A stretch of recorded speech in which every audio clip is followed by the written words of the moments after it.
राधे राधे। मेरे चैनल कर्मों की खेती में आप सभी का स्वागत है। मैं इसी पर एक टॉपिक लेके आई हूँ। जैसे कि आप सब जानते हैं, शिव जी हैं, महावीर जी हैं, बौद्ध हैं, बुद्ध भगवान हैं और ईसा मसीह है। तो इन्होंने अपने जीवन में मानवता को बचाने के लिए कितना बड़ा बलिदान दिया है। शिव जी ने विष पिया था पूरी सृष्टि को बचाने के लिए, और बुद्ध भगवान ने उन्होंने भी बहुत संघर्ष किया है जीवन में, और यीशु मसीह ने भी सबको क्षमा किया है, क्षमा दान दिया है। तो ये सभी ईश्वर हमें यहाँ कुछ सिखाने आते हैं, तो हमें इनसे सीखना चाहिए, ना कि अपने घमंड और अहंकार और ईगो में रहना चाहिए। क्योंकि हम अपने पिछले कई जन्मों के कर्मों को लेकर आते हैं, तो हमें ये पता नहीं होता है कि हम मतलब किसी के साथ कैसे डील करें। अगर आपको कोई हर्ट करता है, ट्रिगर करता है या फिर दुख देता है, तो आप उससे कैसे डील करें। तो जैसे कि बुद्ध भगवान की एक स्टोरी है कि उन्होंने जैसे बहुत मतलब वो ध्यान करते थे, प्रचार करते थे, मतलब लोगों को जागृत करते थे कि घर घर जाकर सब दूर, मतलब पेड़ के नीचे भी बैठकर उन्होंने बहुत तपस्या की, जबकि वो तो एक राजा थे, राजा के बेटे थे। तो मतलब उन्होंने बहुत कष्ट झेला, इस संसार को देखते हुए उन्होंने बहुत तकलीफ झेली है और बहुत कड़ी तपस्या करी है। तो जब उनके पास कोई आया कि मतलब लोग ट्रिगर भी करते थे, मतलब गाली भी बकना, मतलब अब ऐसा ही होता है। कोई इस पथ पर चले, स्पिरिचुअल पथ पर चले, तो आप समझ ही सकते हो कि लोग ढोंगी भी कहते हैं। तो उनके पास एक व्यक्ति आया और उसने मतलब उन्हें अनशन बोलने लग गया। तो उन्होंने कहा कि वो हंसने लग गए, मतलब उन्होंने उसको बताया कि अगर तुम एक फ्रूट्स की टोकरी लेकर मेरे पास आते हो, तो अगर मैं उसे स्वीकार नहीं करूँ तो आप क्या करोगे।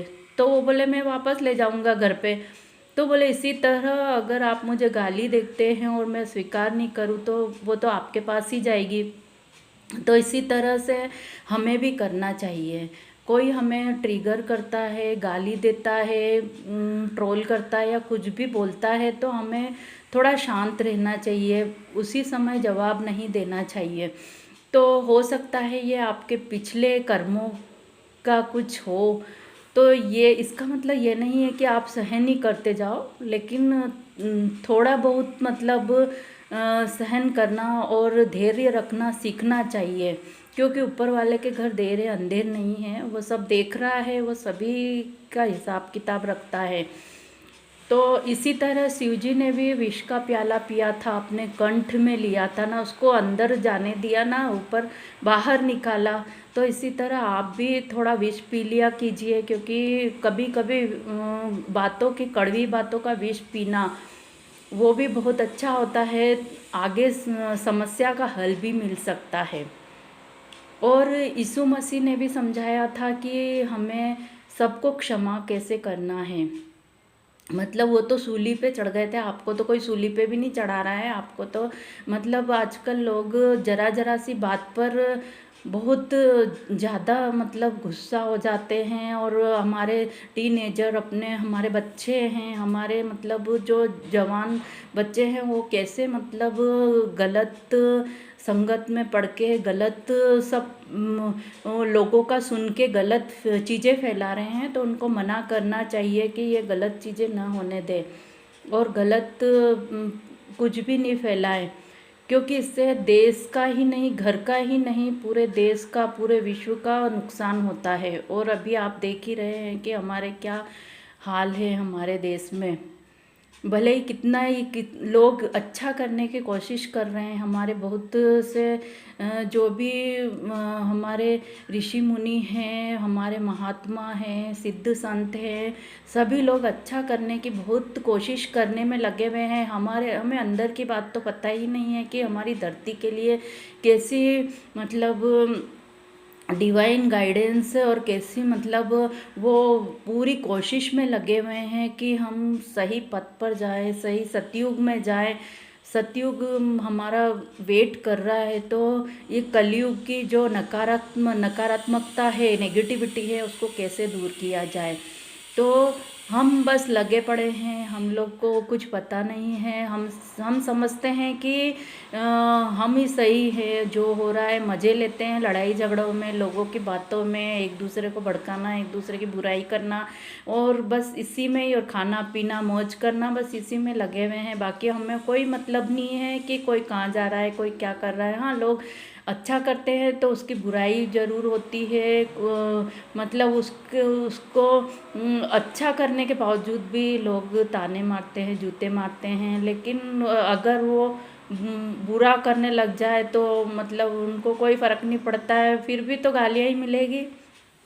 ऐसे ही आप लोग अगर अपने बच्चे हों, बड़े हों, कितनी भी एज हों, लेकिन सही सही गाइडेंस मिले, सही समझदारी मिले, सही समझ और सही पाथ मिले, तो हमारा हमारा घर ही नहीं, हमारा गांव ही नहीं, हमारा शहर ही नहीं, हमारा देश ही नहीं, हमारा विश्व भी अच्छा हो जाएगा। पर हम चाहते ही नहीं है कि कुछ भी अच्छा हो। तो कुछ भी चीज़ यहाँ ऐसे ही नहीं होती है गाइस, क्योंकि एक जो बोलते हैं ना कि रोड पे चल रहा है और एक्सीडेंट भी हो गया है, तो वो भी कर्मों का ही लिखा होता है। पिछले जन्म में हो सकता है आपने भी किसी को ऐसे ही मारा हो, कुचला हो, तो वो यहाँ पर सिखाने के लिए धरती पर इसीलिए आया है कि उसका दर्द देखिए कि कैसा दर्द होता है, तो आप भी उसको महसूस कीजिए। तो कोई भी किसी को यूं ही नहीं परेशान करता है। आप ये सोचिए कि आपको कोई परेशान कर रहा है बेवजह, कोर्ट कचहरी में ढकेल रहा है, तो वो किस लिए ढकेल रहा है, या फिर किस लिए ये सब हो रहा है। कोई हम पे अत्याचार कर रहा है तो क्यों कर रहा है, और कोई हमें खुशी दे रहा है, या कोई गाइडेंस दे रहा है, या कोई हमारा साथ दे रहा है तो क्यों दे रहा है। तो ये सब डिसाइडेड होता है, हम ऊपर से डिसाइड करके आते हैं। तो कुछ भी चीज़ यहाँ वेस्ट नहीं है, कुछ भी बेवजह नहीं होता है, क्योंकि हमें पता नहीं होता है। इसलिए हम, क्योंकि जागृत नहीं है ना, इसलिए हमें पता नहीं होता है कि हमारे साथ हो क्या रहा है। हम बस ब्लेम करने लगते हैं, और मतलब लोगों को जज करने लगते हैं, जजमेंट करने लगते हैं। क्यों, हो सकता है वो अपने घर में बहुत अच्छा मतलब ध्यान करता हो, पूजा पाठ करता हो, तभी उसके साथ कुछ अच्छा हो रहा हो, या उसके साथ गलत भी हो रहा हो, तो उसने पिछले जन्म के कई कर्मों में ऐसा हुआ हो। या ऐसा नहीं है कि कर्मों का ही होता है, कुछ कुछ बातें लोगों के जलन के कारण भी हो सकती है। और कुछ किसी को अगर कोई पसंद नहीं करता है तो लोग मतलब उस पर गलत इल्ज़ाम लगाकर और उससे उसे कोर्ट कचहरी में घसीट लेते हैं। क्योंकि आजकल तो बहुत आसान हो गया है गलत इल्ज़ाम लगाकर घसीटना, कोर्ट कचहरी के चक्कर कटवाना, और मतलब अपने ईगो के चक्कर में सामने वाले को ट्रिगर करना और गलत बोलना। तो ये भी होता है। तो यही मेरा बोलने का फर्ज था कि इस संसार में कोई भी चीज़ बेवजह नहीं होता। अगर कोई आपको मिलता है, आपके गुरु है, आपके कोई भी मतलब गुरु है, शिक्षक है, टीचर है, कोई भी तो बेवजह नहीं मिलता हो, उनको भगवान ने ही भेजा होता है। तो आप समझिए कि अगर आपको कोई सही गाइड कर रहा है तो आपको उसका साथ नहीं छोड़ना चाहिए। उसके मतलब उसके हिसाब से उनके पथ पर चलिए आप। तो और गलत भी बोल रहा है तो आप उसे छोड़ दीजिए। अगर कोई आपको ज़्यादा गलत टॉर्चर कर रहा है, ज़्यादा परेशान कर रहा है, तो अपनी आत्मा को मारिए मत, उसे उसी समय छोड़ दीजिए, क्योंकि आपको वहाँ से हटाया जा रहा है। फिर से वहीं मत जाइए, क्योंकि अगर आप फिर से वहीं गए तो फिर आप शायद आपको और ज़्यादा दर्द या तकलीफ़ मिल सकती है। तो थैंक यू फॉर वॉचिंग। धन्यवाद। राधे राधे।